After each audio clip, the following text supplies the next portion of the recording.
Naitwa Glenn Malia. Nashukuru siku hii ya leo tarehe 26 mwezi wa 3 2026 tumepata ugeni kutoka TUCASA ambapo tumetembelewa na uongozi wa TUCASA pamoja na wakandarasi.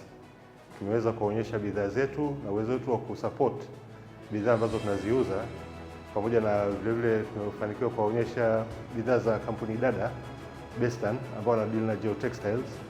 Kwa hiyo tunatumaini ya kwamba tutaweza kuwa na ushirikiano mzuri zaidi siku za mbeleni pamoja na TUCASA pamoja na wakandarasi wote ambao ni wanachama wa TUCASA. Asante.